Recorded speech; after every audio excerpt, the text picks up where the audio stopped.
Hello po sa inyong lahat mga ka-crypto. Ako po si Pinoy Crypto Trader at sa video na ito ay atin pong pag-uusapan ang tungkol sa balitang ito kay ApeCoin sapagkat meron po tayong ka-crypto na nagtatanong kung ano na nga ba ang update dito kay ApeCoin. Ayan.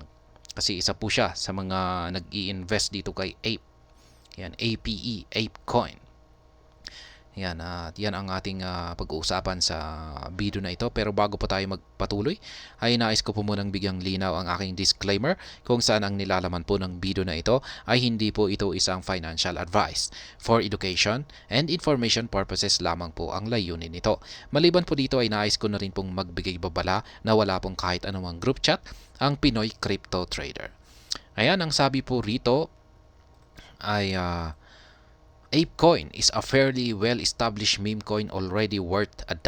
Ayan, dollar na po. Yung kanyang presyo ay naglalaro na po sa dollar. $1.23 po yung current market price nito ngayon. With a market cap of $454 million and a 24-hour trading volume of $44 million. Ayan. However, just because the price is so high doesn't mean the days of gains are over. Yan, yung sabi niya rito ay hindi ibig sabihin na kung mataas na yung kanyang presyo ay ibig sabihin ay ito na yung katapusan ng pag-angat nito. Yan po ang sabi rito. Ibig sabihin ay pwedeng aangat pa ito or tataas pa ang kanyang market price.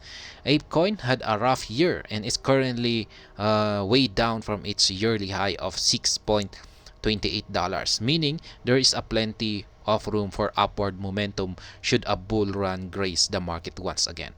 Ayan, bagsak po siya ng 1.23 kasi yung kanyang yearly high. Ayan, itong yung mataas na presyo niya base sa yearly time frame ay $6.28. Pero yan, bumagsak nga siya ng 1.23 $1.23.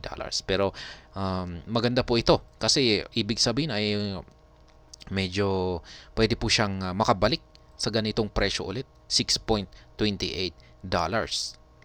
Ayan, the ApeCoin ecosystem includes the renowned Bored Ape Yacht Club or BAYC NFT collection. Yan po yung kung ano yung meron dito kay ApeCoin. Meron siyang NFT collection.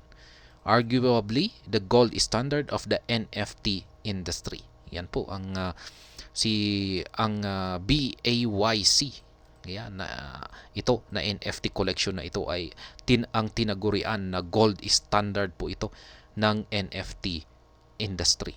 Kaya yan, while the bearish price action in the NFT market has spilled out into the value of Ape itself, the project still has a huge online following that is simply biding their time till the next bull market. Yan.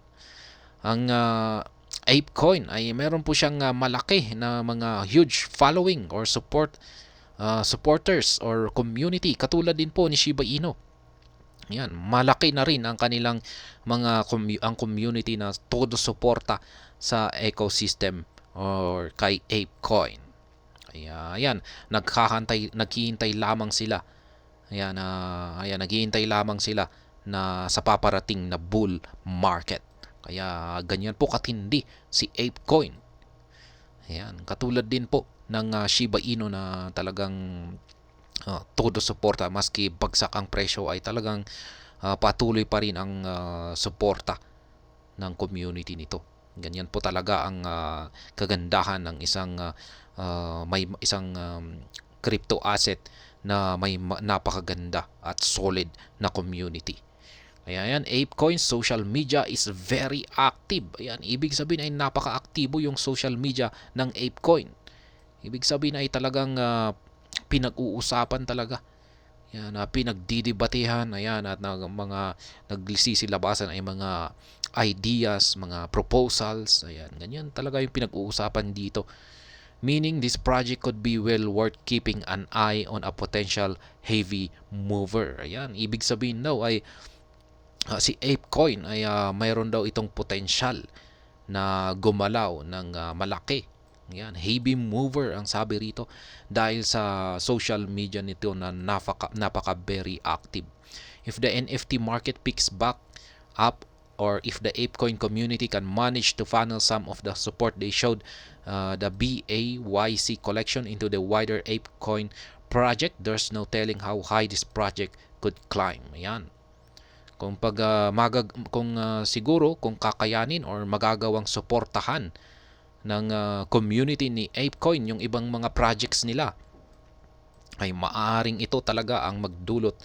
Yan, kasi yung ginawa kasi nila, yung community ng ApeCoin, ay talagang sila po talaga ang dahilan kung bakit yung BAYC collection na ito, yung Bored Ape Yacht Club na NFT na ito, ay talagang lumago. Yan, ay dulot po yan or kagagawan ng suporta ng ApeCoin community. Ngayon, kung magagawa nilang suportahan ang mga ApeCoin projects na gaya ng kanilang ginawa sa kanilang Bored Ape Yacht na NFT collection, ay talagang ito ang maaring magdulot na yan sa pag-angat or pag-akyat sa mataas na presyo ng ApeCoin. Ayan, sabi dito, there's no telling how high this project could climb. Ayan. Siyempre, sisikat na rin yung mga ibang mga projects kung pag sinuportahan nila yung ibang mga projects ni ApeCoin kagaya ng kanilang ginawa dito kay Bored Ape Yacht. Ayan. Pag sumikat yan, ay magiging ang epekto nito sa coin ng kay ApeCoin ay talagang aangat yan ng malaki. Kaya, ayan, sabi rito ay it is worth keeping an eye. Ayan. Kaya, ayan, okay pa rin po si ApeCoin. At hanggang dito na lamang po tayo sa video na ito. Sana po ay inyong nagustuhan ang aking paliwanag dito. Kung inyo po itong nagustuhan, ay pakiclick lamang po ang like button nito. Para naman po sa mga bago lamang dito, kayo po ay aking inaanyayahan para mag-subscribe. Pakiclick na rin po ang bell icon nito dahil ito po ang siyang magsisilbing notification nito sa mga bago kong videos na akin pong ina-upload sa aking YouTube channel na ito. Marami pong salamat sa panonood. Ingat po tayo lagi at God bless po sa ating lahat.